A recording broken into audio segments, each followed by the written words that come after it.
ഈ സിനിമയിൽ ഇപ്പോൾ ലാലേട്ടൻ യൂസ് ചെയ്യുന്ന ഒരു ഗണ്ണുണ്ട്, ഒരു ഐവറി പിസ്റ്റൾ. ആ പിസ്റ്റൾ ഒരു 2 ഗണ്ണ് ഐവറി ഉപയോഗിക്കുന്നുണ്ട്, ഷോർട്ട് ഗണ്ണ് ഉപയോഗിക്കുന്നുണ്ട്. ഇപ്പോൾ ലൂസിഫറിൻ്റെ സ്ക്രിപ്റ്റിൽ ഗണ്ണിനെ കുറിച്ച് ഭയങ്കര ഡീറ്റെയിലിംഗ് ആയിട്ട് തന്നെ മുരളി ഗോപി എഴുതിയിട്ടുണ്ട്. അത് സ്റ്റീഫൻ്റെ ഏറ്റവും പ്രിയപ്പെട്ട ഇതായിട്ടുള്ള ഗണ്ണാണ്.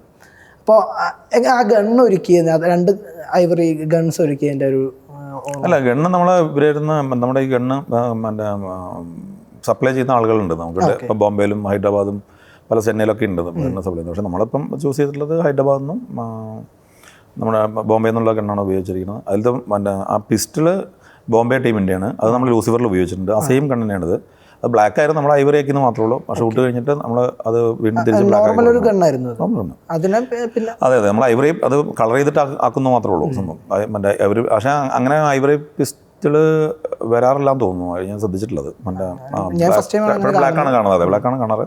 സ്ക്രിപ്റ്റിലുണ്ട് ഐവറി പിസ്റ്റൾ എന്ന് പറയുന്നുണ്ട്, ഐവറി ഷോർട്ട് ഗൺ എന്നും പറയുന്നുണ്ട് അതിനകത്ത്. അത് ഇതും ബ്ലാക്ക് ആയിരുന്നു, നമ്മൾ ഐവറി ആക്കിയതാണ്.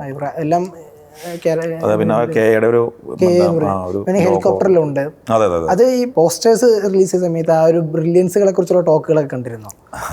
കെ എന്നുള്ളത് പലയിടത്തും ആളുകൾ ഖുറേഷി ഇബ്രാഹിമിനെ കുറിച്ചുള്ള ടോക്കുകൾ ഭയങ്കരമായിട്ട് വന്നിട്ടുണ്ട്. ഇതിലും ലാലേട്ടൻ്റെ ഒരു മോതിരമുണ്ട്. അത് ഈ പറഞ്ഞ പോലെ സിനിമയിലും വളരെ പ്രൊമിനന്റ് ആയിട്ടുള്ള ഒരു എലമെന്റ് ആകുന്നു. Butterfly ring. അതെ, ആ റിംഗ് നിങ്ങളുടെ പ്രോപ്പർട്ടി പ്രോപ്പർട്ടി ആയിരുന്നു. അപ്പോൾ അതിൽ നിങ്ങൾ ഇല്ല, നമുക്ക് അതിനകത്ത് റോളൊന്നുമില്ല. ചില മറ്റേ അത്തരം ഏരിയകൾ കൈകാര്യം ചെയ്യുന്ന നമ്മുടെ സുജിത് ടീമാണ്. കോസ്റ്റ്യൂംസിന്റെ മൊത്തം ഏരിയയാണ്, കോസ്റ്റ്യൂമും ഓർണമെന്റ്സും എല്ലാം അവരുടെ ഏരിയയാണ്. ഫസ്റ്റ് ഹാഫ് മൊത്തം കഴിഞ്ഞിട്ട് സെക്കൻഡ് ഹാഫിലാണ് നമ്മൾ ഏറ്റവും അധികം ആളുകൾ കാത്തിരിക്കുന്ന ഒരു മൊമെന്റ് വരുന്നത്. അതായത് ഖുറേഷിയുടെ എല്ലാം കഴിഞ്ഞ് സ്റ്റീഫനായി വരുന്നൊരു മൊമെന്റ് ഉണ്ട്. അതായത് കറുത്ത ഷർട്ടും ഫോറസ്റ്റ് ഫൈറ്റ് എല്ലാ മോഹൻലാൽ ഫാൻസുകാരും ആഗ്രഹിക്കുന്ന പീക്കിൽ ഇപ്പൊ വരും അപ്പോൾ വരികയാണ്. ഇപ്പോൾ കൈയടിയും ഭയങ്കര കരഘോഷമാണ് മൊമെന്റ്. അതിലാണെങ്കിൽ ഒരു വലിയൊരു ഫോറസ്റ്റ് കത്തുന്നു. അതിന്റെ ഇതിലൂടെ ഫോറസ്റ്റ് കത്തുന്നില്ല, ഒരു മരം കത്തുന്നതിന്റെ ഇവിടെ നിന്ന് ലാലേട്ടൻ കാണിക്കുന്നു. ആ ഒരു സീൻ ഒരുക്കിയതിന്റെ ഒരു ഓർമ്മ ഒരു 20+ ഡേയ്സ് ഷൂട്ട് വരുമെന്ന് പ്ലാൻ ചെയ്തിട്ടുള്ളൊരു സീക്വൻസ് ആയിരുന്നു അത്. അല്ല, അതിന് നൈറ്റുമാണ്. അതെ, അത് നൈറ്റുമാണ്. അപ്പം നമ്മളത് ഫോറസ്റ്റ് നമ്മൾ ഒരു ഫ്ലോറിൽ സെറ്റ് ഇട്ടാലോ എന്നുള്ളൊരു പ്ലാൻ നമ്മളുണ്ടായിരുന്നു. പക്ഷെ നമ്മൾ സെറ്റ് ഇട്ടാൽ പോലും നമുക്ക് ഒരുപാട് ഗ്രാഫിക്സ് അതിനകത്ത് വരും.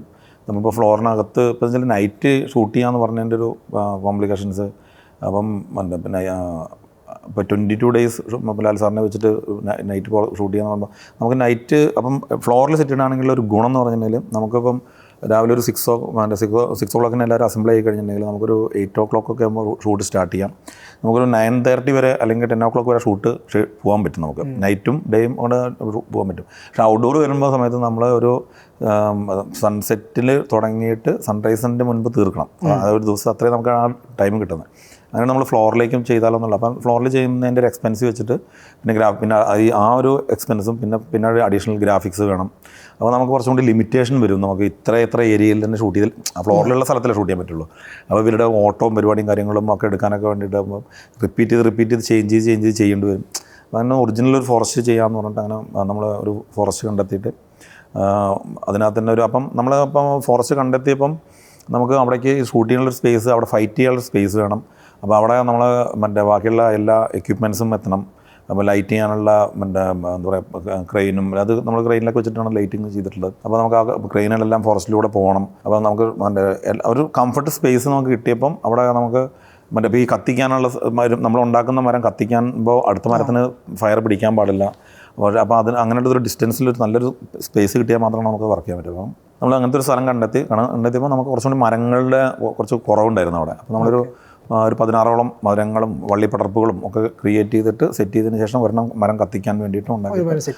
ഒരു മരം കത്തിക്കാനും ഉണ്ടാക്കിയിട്ട് അതിൻ്റെ അടുത്ത് നമ്മളുടെ തന്നെ മരങ്ങൾ വേറെ അഡീഷണൽ വെച്ച് കൊടുത്തിട്ടാണ് നമ്മൾ ഷൂട്ട് ചെയ്തിരിക്കുന്നത്. അത് എന്താ പറയുക, ഒരു മാസത്തോളം എടുത്തു ആ ഒരു ഫോറസ്റ്റും ഈ ഒരു മരമൊക്കെ സെറ്റ് ചെയ്തെടുക്കാൻ വേണ്ടിയിട്ട്. പക്ഷേ നമുക്കത് നമ്മൾ ഉദ്ദേശിച്ച വരെ പെട്ടെന്ന് ഷൂട്ട് തീർന്നു. ഒരു 15-16 ദിവസം കൊണ്ട് ഷൂട്ട് തീർന്നു. ഫുൾ നൈറ്റ് തന്നെയായിരുന്നു ഷൂട്ട്. Full night. ഡേ ഇല്ല.